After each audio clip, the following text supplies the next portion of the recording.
Hey, what's up, guys? It is Rob. Welcome back to a brand new video. Today we're going to talk about Top Gun Maverick, which is a 2022 American action drama film directed by Joseph Kosinski, who also did Oblivion, which had Tom Cruise in it, as well as Only the Brave, which had Miles Teller. Now, this is a direct sequel to the 1986 classic Top Gun. Now, those of you who haven't seen Top Gun, you're missing out. It's definitely one of my favorite Tom Cruise films, and it is well known to be up there in some of the best movies ever made. The film stars Tom Cruise as Captain Pete Maverick Mitchell, reprising his role from the original, along with Val Kilmer. Now, Val Kilmer, he does have an interesting part in the movie. I'm not going to give it away, but I will say it is more than a cameo, and the scene really hits hard. At least for me, it did, because it was good to see him back. I mean, you got to think, this is set 36 years after the first film. You also have Miles Teller, who plays Goose's son from the original. You know, in the first movie, Goose dies, and it was a very tragic accident. But Miles Teller plays his son, and his name is Rooster. That's what they call him. That's his, pilot name. And I gotta say, he looks exactly like Goose, or Anthony Edwards, so to say. He has the mustache. He has kind of like the spiked hair a little bit. He looks exactly like him, and he's kind of taller than Tom Cruise, so it really fits. I loved his story. And again, this is basically Maverick's return to the, United States Navy Strike Fighter Tactics Instructor Program, also known as Top Gun. He must confront his past as he trains a group of younger fighter pilots. Among them is, of course, Rooster, who is the son of the deceased best friend, Goose. I freaking love the story. Like I said, that whole story was fantastic. I loved how, all these years, Maverick still hasn't really gotten over what happened to Goose because, he tried to eject out of the plane and he, when the seat shot off, it got caught in the window part and he broke his neck. And of course, Maverick is taking responsibility for it. And after all these years, he's still dealing with that. I mean, there are times in this movie where he's like, "Talk to me, Goose. Talk to me, Goose." That's what he says in the first movie, and he's still saying it here. But they did a very good job on trying to connect the dots, making this feel relevant, making this feel like an actual sequel to the first movie. I mean, it just feels so smooth and thought out. I mean, this movie is epic, guys. I am telling you, it is fantastic. The development of this sequel was announced in 2010, and by 2012, a draft of the screenplay was finished. But then we had Tony Scott, who, died by suicide, and the film's, pre-production was put on hold. But the film is dedicated to Scott's memory. I mean, he was fantastic, for, what he did. Tony Scott will never be forgotten. He was awesome. But then Kosinski was hired and a new draft of the script was written. But because of COVID, this movie was delayed.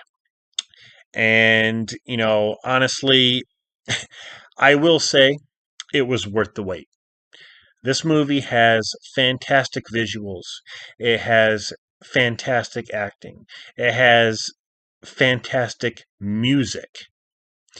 And the action scenes, the dog fights were amazing. I cannot even stress that enough, guys. This movie, I was not expecting it to be this good. It has a running time of 131 minutes and a budget of $170 million. And you have music by Harold Faltermeyer, who did, the music for like Tango and Cash. Lady Gaga also has a song on here. Hans Zimmer, who is, I don't even really need to, say anything more about Hans Zimmer, how good he is. But yeah, this movie, like I said, it just connects everything. Now, Jennifer Connelly's character was really good. I wasn't sure how I'd feel about it, being in a relationship with Maverick and kind of on and off thing. That's how they kind of touch on it in this movie. But it worked because, the original love interest was Kelly McGillis, and though she's kind of like stepped down from acting, she doesn't really do it anymore. And she actually looks really different now. She's actually unrecognizable. But they don't really go into any kind of detail with her, and I was actually surprised because at the end of the first movie, it kind of leaves you wondering what happens between the couple. And so I'm just, I'm left wondering, like, after all these years, they didn't even really touch on that. But I suppose that was just a way to kind of overshadow it, bringing Jennifer in and having that kind of relationship or romantic thing. Now, Meg Ryan, I wasn't sure how they were going to do that. They do show pictures of her, but she's not in the movie. And they do explain it because I'm thinking to myself, like, what about Meg Ryan? Like, why would they not have her come back? But yeah, they explain it. There's a scene that happens that you got to listen to. I think Maverick is actually talking. So they do explain her role. But other than that, the whole cast was fantastic. They all did their jobs. Excellent acting when they're in the planes. This is the interesting thing, though.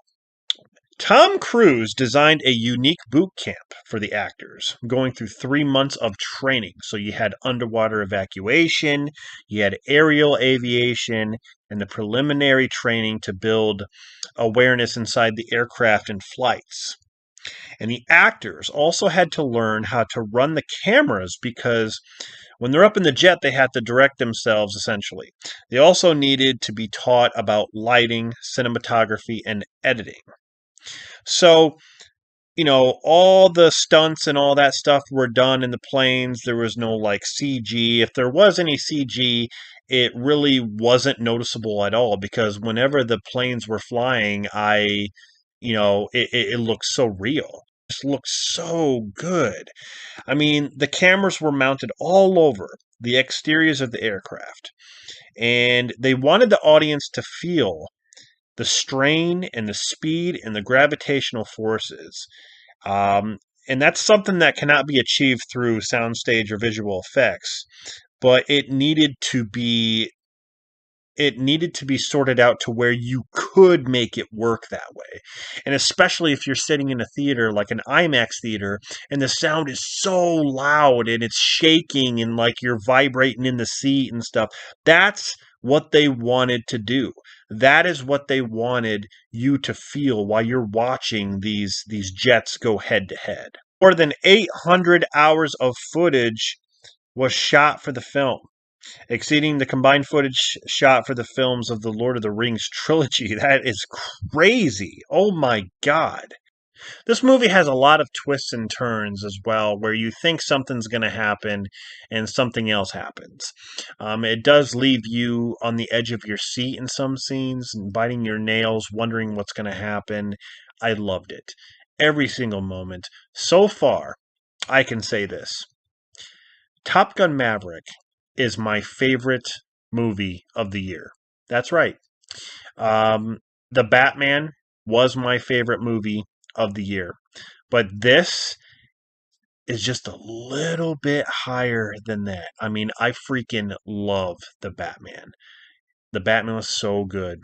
This is just a little bit higher. Not by much, but just a little bit higher.